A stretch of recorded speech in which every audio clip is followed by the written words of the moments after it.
Lo saludo, lo tengo del otro lado a Diego de Quino. ¿Cómo va? Economista, por supuesto, uno de los hombres que más conoce sobre economía aquí en Córdoba. ¿Cómo andás, Diego? ¿Qué tal? ¿Cómo te va, Martín? Buen día. Bien. Diego, vamos a meternos, ya me voy con vos, Lichi, ya me meto con la cuestión deportiva, ya vamos Dale. a hacer el cierre del programa deportivo. Estuvimos charlando con el Pichi Campana. Vamos a meternos con uno de los temas del día. Se conocían ayer los datos de inflación, 6% en la Argentina. Parece que tiraban chasquibum, que estuvieron celebrando en el Ministerio de Economía los muchachos, que descorcharon champán como si estuviéramos en un buen momento, como si fuera un dato para festejar. Lo cierto es que sí, hay que decir que respecto del 8% que habíamos registrado en los últimos, en el mes de marzo, si no me equivoco, el 6% habla de una baja. ¿Cuál es el primer análisis que haces, Diego?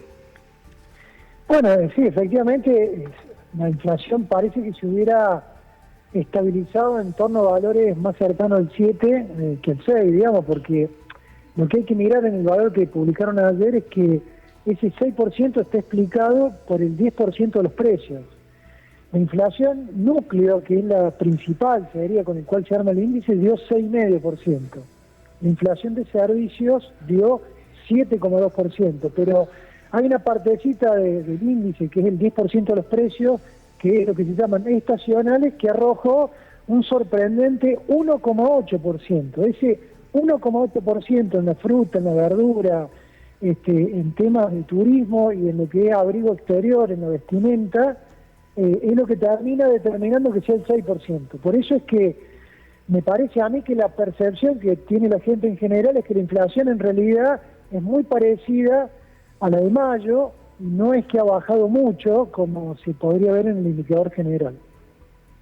A ver, si pensamos, esta referencia que haces tiene que ver con que uno de los rubros que menos aumentó es el rubro alimentos, ¿no? Alimentos y bebidas. En realidad, el resultado del indicador tiene que ver con los precios estacionales. Los precios estacionales entran frutas, verduras, ropa de abrigo exterior y, para simplificarlo, cuestiones vinculadas al turismo, transporte, alojamiento.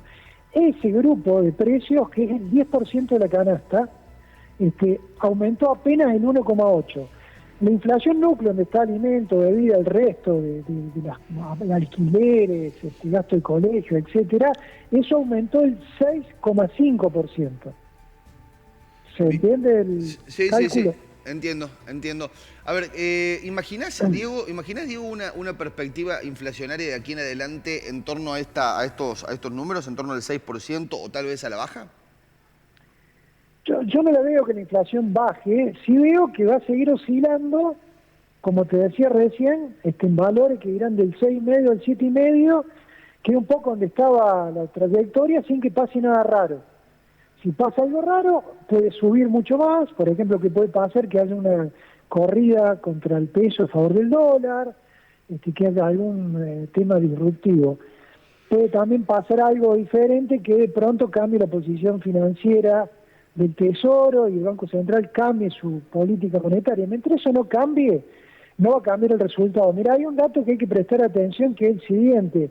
Desde que está el presidente Fernández, en la LELIX, que es la forma que tiene el Banco Central de retener en sus arcas los pesos que nadie quiere, crecieron 12 veces. Es decir, la cantidad de dinero que nadie quiere, para decirlo de alguna manera, creció 12 veces. Los precios de que está el presidente Fernández crecieron un poco más de 5 veces. Esa brutal diferencia entre ese 12 y ese 5, la pregunta es qué pasa si eso de pronto apareciera en la economía real. Bueno, los precios seguramente tendrían, como suelo decir, un Big Bang, incluyendo el precio del dólar. La otra es que el Banco Central decida cambiar su política y ese 12 a 5 se termine transformando en una diferencia cada vez menor. Mientras estas dos cosas no pasen, yo creo que vamos a seguir, como te decía recién, en una inflación anual que va a estar en el orden del 130%. Ahí está. Es la palabra de Diego de Quino. Te voy a preguntar, Diego, sobre el tema, lo que está sucediendo. Hay mucha operación dando vueltas. Si uno abre cualquier diario especializado, ve mucha operación.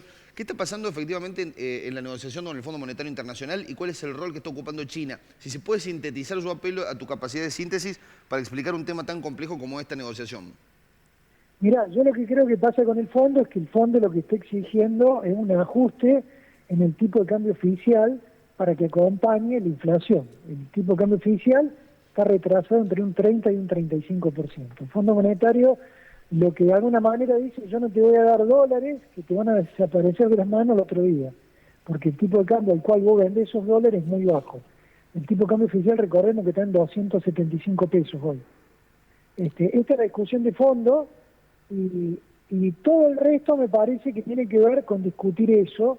El gobierno quiere que el fondo le dé los 10.000 millones de dólares adelantados y el fondo le dice, te puedo llegar a dar un poquito, te puedo llegar a dar el vencimiento de lo que me pagaste, que son 3 o 4.000 millones de dólares, y vamos viendo.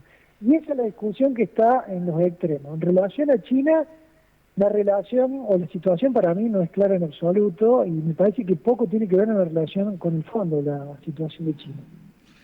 Ahí está, Diego de Quino, uno de los hombres que más conoce sobre macroeconomía aquí en Córdoba, expresidente del Centro de Estudios de la Bolsa de Comercio, entre otras cosas. Diego, como siempre, gracias por este contacto. Gracias a vos, Martín. Que tengas un buen día.